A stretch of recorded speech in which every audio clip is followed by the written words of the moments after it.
yes, so Parasite, it's a fantastic film. It is fantastic. It is very good.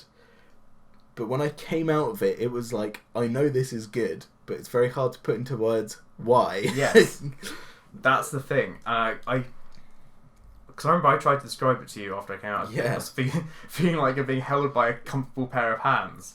Yeah. But the film equivalent of it. I stand by that. Well, I think you were right in a way, because... I think it's something about Bong Joon-ho's direction is so sort of masterful. Like, every element of that film works so perfectly in tandem. Yeah, I don't think there's a single wasted shot, is there? There's like...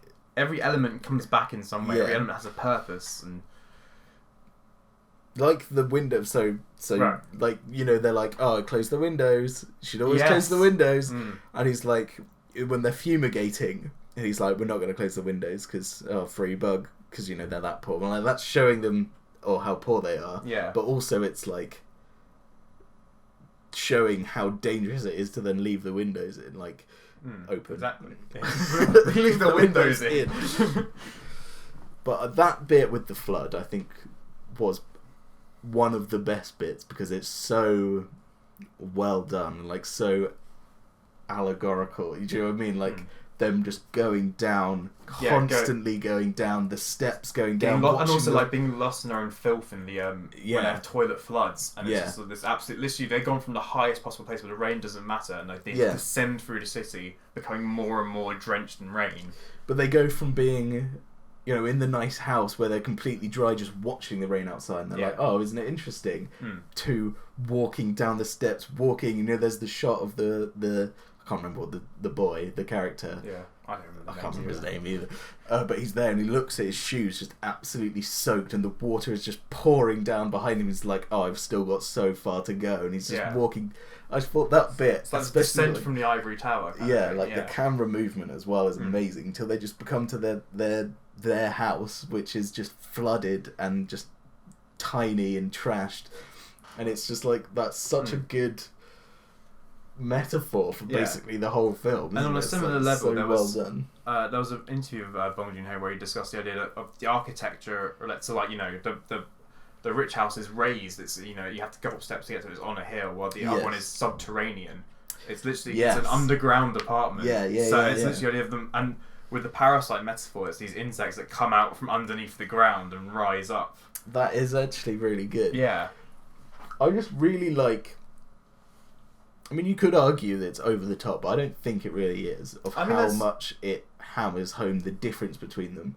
Whereas, but that is its point. Bringing it back from last week, whereas the Joker does it way too over the top, Parasite does it masterfully. Right. Do you know what I mean? Where it's like they are downtrodden, but it does it in such a way where I don't feel sick. Whereas in the Joker, I was like, oh yeah, come on, move on. Whatever. Whereas in this, I was just like, oh shit. And then the parallels you see of the rich people, it just reinforces the story and makes you identify with the characters more. And it's like, that's the way to do it. But it's interesting. It's the small details of how the rich people compare to, like, so for example, the ramdon dish.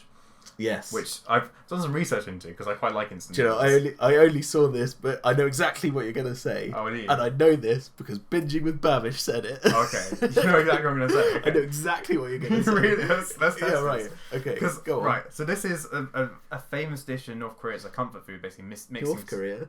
South Korea. I mean, maybe North Korea has noodles. Well, probably. But basically mixing these two types of noodles together as like a sort of a quick comfort food. But what the rich family does is they add this really expensive cut of steak to it. Famously, I think it's the most expensive steak in the world, isn't it? Yeah, and so... Because it's more expensive than Wagyu steak, which is... Alright. Yeah. I'm not a steak man, so and this is just what Binging with Babish said, okay. So... but that's... I think, like, small details like that, like, taking this sort of, like, comfort food as a, you know, known for being this cheap, quick thing to make, and making it a gourmet dish, which... But without the steak, it's, like... I think it was, like, 30 cents to make. Yeah, exactly. But with the steak, it's like $60, and it's like that's such a huge difference. Small amount of comfort, and then with that as well, there's of course the sort of the dismissiveness of it, just like but then also none of them want it. Exactly. Then it's like, can you put on this food for us? They race to make it. It's like, oh no, he doesn't want it anymore. Oh well, I guess I'll eat it. And it's like that's such an expensive meal that we just cooked in the end. Yeah. And you know, no one actually cares. No one cares. It's such a normal thing for them to have. You know, it's because afterwards, you know, there's a sort of a benign argument almost, just like, oh, why didn't you tell me we're having ramdon? You know, the girl's moaning upstairs. It's like as if it's just, you know, oh, I made croissants in the morning, like something simple, but it's like in this family that is, you know, the standard. Yeah. It's the small details like that which I think really help it sort of keep together. Also, just, you know how right at the beginning there's the beetle. Yes. That comes in and he flicks it away. I was like, that is the whole film. Yeah. Who is the parasite? Ooh. But for a long time, I thought I had it sussed. Yeah. I thought I was like, oh, I know what's going to happen. And then it just twists. Go on. Right, so what did you think was going to happen then? Well, I thought that slowly their whole family would take over the posh family. But then I thought somehow they would get rid of the posh family and just try and usurp them and take their place. That was pretty much what I thought. I thought... Yeah. I mean, spoilers for Knives Out for like half a second, but I basically thought the ending for Knives Out, where she essentially is my house, my rules, get out. I thought it was gonna, they just slowly take over and essentially sort of drive the family out through, like changing the locks or whatever. You know, there'd be more to it. Well, But like that kind, eventually just like. I thought that's where it was going, and for a long time I was like, oh, it will be near the end because you know they're all in the house. I was like, you know, they're sort of celebrating. Right before the housekeeper comes back, you know, they were celebrating, they're all drinking, they're like, oh, this is our house now. I was like, oh, we right at the end then they're gonna like lock them out or deal with the family when they come back or whatever. And then it twists and I just did not see it coming at all. And this is why it's been so protected spoiler wise. Pretty much because this twist comes, it must be about what, an hour in maybe. But it's not, it's shorter than halfway in. And it completely and utterly changes the direction of the film. But it changes it so unbelievably that it literally goes from like slightly like you know dramedy to suddenly being almost like a horror thriller. But that bit where she opens the secret passage, the underground bunker. That scene where they go down the stairs was unbelievable. I was like on the edge of my seat, like, oh my god! I nearly said something out loud before I remembered I was in a cinema. Like it what was were you a gonna proper. say? I just like holy shit! Just like some kind of exclamation. Like I couldn't believe. I could not believe that. I just did not see that coming at all. And it speaks to the excellent direction of the film, but it's not. You'd think in most films that'd be such a change in like tone and genre and everything would be such a breakneck change. Yeah. But it spins out of control so seamlessly. Yeah. That it like you just don't even notice the you know how dramatically it has changed. It feels like naturally carrying on. It's so well done. And it just blew my mind. That bit was just so good. And you know when she's talking, when they're eating the noodles, the ramdon, she's talking about how, oh, do you believe in ghosts? Yes. And then you get the shot of the man coming out. That's terrifying. Yeah, it's freaky. But also you get the subtle bit of the mum when she just side eyes the thing. I was like, she knows exactly what she's talking about. She's like, oh my god, I've met that ghost. I know who you're talking about. Like, can't say anything or react to it at all. It's like, that's so good. That's the other thing I want to bring up about Parasite as well. The performances were amazing. Incredible, yeah. Yeah, they were so good. I just thought every single one of them, especially the main family, yeah, they were so good. The dad in particular, and I think it's not only were they all good individually, but the chemistry they had with each other was also so believable. Like you felt this real sort of familial love between them and a sort of camaraderie. Yeah, like they felt like they were related. It didn't feel like actors on screen. It felt like a real family. Yeah, which was really good. I just thought it was brilliant. Yeah. Also, what I find quite funny, and I think this overall speaks for the sort of sense of humour that's in a lot of Bong Joon-ho's films, like sort of just throughout as an underlying thing, is the dad's sort of freak out at the end is almost based entirely upon being called smelly. I thought that was really good, like the way you do it. Like you get him, so you get the rich. He's the Park family is the rich family, aren't they? Yes, that sounds about right. Yeah, so. Daddy Park. Papa Park. Jesus Christ. Please cut that. No, that's going to be the episode title. Oh no. Papa Park. No, that's worse than Park from Daddy. How? Anyway, the really rich one, you just get him just, little sniff. And then you get the wife, Mama Park. You get her sniffing so much she has to open the window. Yeah. And then right at the end when Mr. Basement Man comes out, he's like gagging because he can't, because he can't handle the smell of poverty, isn't it? Yeah. It's essentially what it is. And then that's why, but Mr. the dad, he can't smell it at all. And he keeps smelling his clothes and is like, what is going on? I cannot smell this. That's an interesting thing. I hadn't even thought of it as the poverty angle of it. Well, that's exactly what I thought. It's like they can that makes a lot of sense, though. Smell the poverty on him. Well, because of course their family, they live in poverty. That's just the background smell to them. Whilst the rich family, that makes a lot of sense. Actually. Because when he comes back and he's like, "Oh, we all have to start washing our clothes with different stuff." Yes. And then even when they do that, it's not gone. It's not gone because he can still smell it. He's like, oh, I can still really smell it really strongly. And then when the guy who lives in the basement comes out, because he has literally nothing. He has zero. Yeah.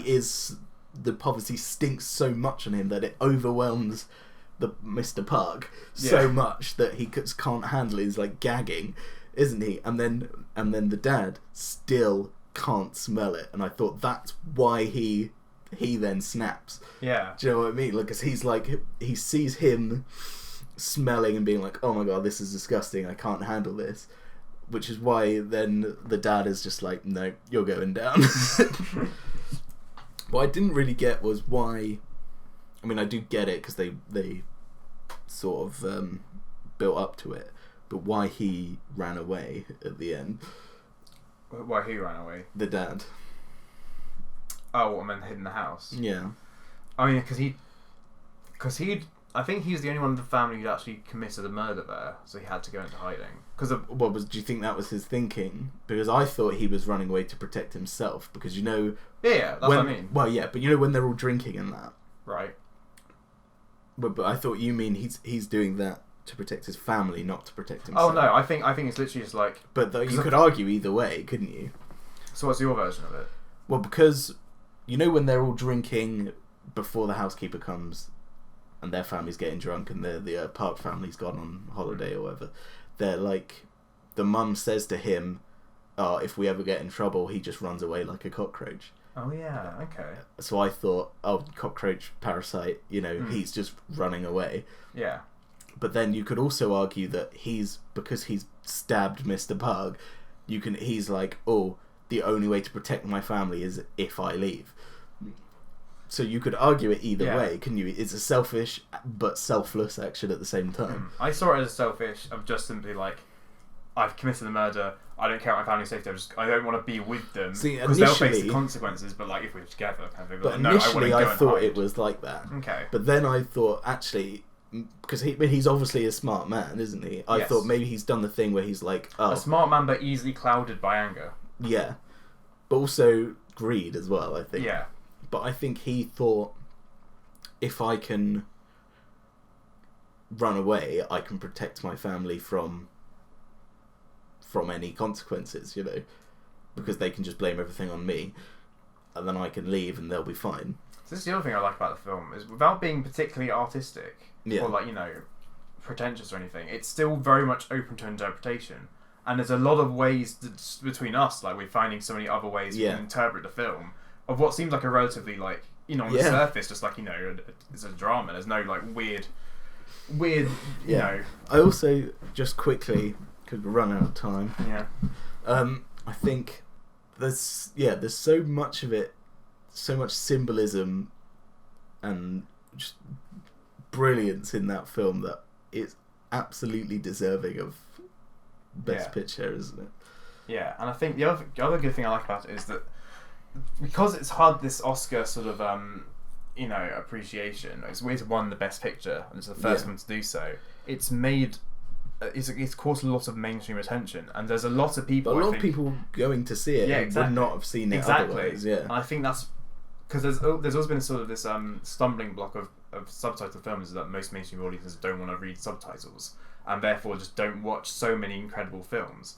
Yeah. But I feel like Parasite is starting to open up that barrier. I mean, there's been lots of. It's not the first, and it won't be the last. But I think this is another, like, you know, a decisive point in this sort of this movement to get subtitled films seen by the mainstream, to get people to get over that half-inch barrier, as Bong Joon-ho referred to it. Yeah, I think that's really good.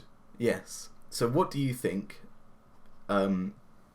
He is developing a Parasite Amazon series. It's an HBO miniseries. It's HBO, is it? Yeah. With English actors, or not English, well, you know, English-speaking actors. It's essentially going to be like an extended remake, as I understand it. Yes. But it is a direct remake, is it? Well, I thought he was. I don't know if necessarily if it was a remake, but I thought he was expanding the world of it. I'm not sure it's going to be a direct sequel or anything. What I imagine it's going to be. I just don't know how well it will translate from Korean to, say, American or whatever. Well, this is an interesting thing. I think one of the reasons Parasite's done so well internationally is because it's still quite a universal. The class divide. Social commentary. Because there's some articles saying about how this stuff happened. It's been shown to happen in London and Paris, and every major city in the world has these sort of like these poor au pairs who have access to this great house which no one's in because they're off somewhere else and essentially live in luxury as as servants. Yeah. So I think it has that global appeal to any economy and social. And I thought society. There was another thing. Again, just quickly, I've got so much to say about this film now. I didn't think I had much to say about it, but now I'm off. It's a ramble. It is, but it's so good. There's so many bits. Like, the more I'm thinking about it, the more I'm like, oh my god, that's connected to that. That's why I really want to rewatch it. So I think rewatching again, like, so much will just be like, but it's so cyclical, isn't it? Like the stuff they say right at the beginning that comes back around right at the end, and other things. But also, what I like is how they are, when they are, like, again, in the drinking scene, that pivotal scene, which, I mean, it is, isn't it? It is the sort of the turning point of the entire film. Yeah. But they say, this is our house now, they've, with our salaries combined from the Park family, we could run this house. It's like, but, I mean, clearly, they can't get beyond the fact that they can't, because their entire income is the Park family. They're a parasite, and a parasite needs a host. Exactly. Yeah. They have to have the Park family there. And also they're like, we're big now, but at the end of the day they are still servants. They are still doing all these things. The manual labour and all the washing and cooking, all the rubbish jobs for this other family, Yeah, they can't elevate beyond their station because they can't. Because I don't know. Because to do that would to lose all the stuff they have. The only reason they have this stuff is because they are at their station. Yeah. They can't rise up further than they can, than whatever. They already are, I've just realised another thing, which I love. Oh my god, I love this film. The Rock. The Rock, yes. You know The Rock. You know what I'm talking about. Dwayne Johnson, he's going to be in the remake. As The Rock. As The Rock. That is amazing. See, I've got a present for you. It's The Rock. But you know how they were like, right at the beginning, he's like, here's The Rock. It's supposed to give you, prosperity and good luck. Yeah. Which and bring wealth, which you think it does, right? Because they get all this, but they're being the parasite, they're being parasitical, and they are making it, and you're like, maybe it's The Rock, which is why he brings The Rock everywhere. He can't lose The Rock. Yeah. But the boy gets twatted in the face with The Rock. Yes. And it, gets his skull cracked, and then he has the brain surgery or whatever. But you can argue that it's once The Rock has literally entered his body, been smacked into his skull. Right. Maybe that's why he's the only one of the family who becomes very rich and successful enough to buy the house. But he doesn't actually buy the house. Well, that's the thing, because I thought the film was because he does this in this letter. He talks about I'm going to buy the house one day and we'll see you again. But it shows that scene, doesn't it? Well, that's the thing, because for a while I thought the film was going to end on that and don't, because you'll ruin it. Yeah. But I like that it stays as a pipe dream, because I think the point is that house is unattainable to him. And I think that's sort of the drawing point is this is entirely different leagues of society, of people, of species almost. Yeah. That these people just will not ever be that wealthy to manage that house. But I do like the idea that it is possible. I mean, again, it's all up to interpretation. Anything's possible, but the likelihood, the society's comment I feel is making is that the likelihood that he may want this house for whatever reason, but he will not get it. This is a pipe dream, and all he can do is just write in his letter and daydream about owning it. Yeah. In the same way I might daydream about owning a Zeppelin. Yeah. Which won't happen. Literally, as soon as they showed The Rock, I was like, someone's going to get brained with that. I was like, why else would it be there? Well, someone's getting killed by that. Jesus Christ. Oh, should we start calling it The Stone instead? I'll just start making Pink Floyd memes. Oh, no.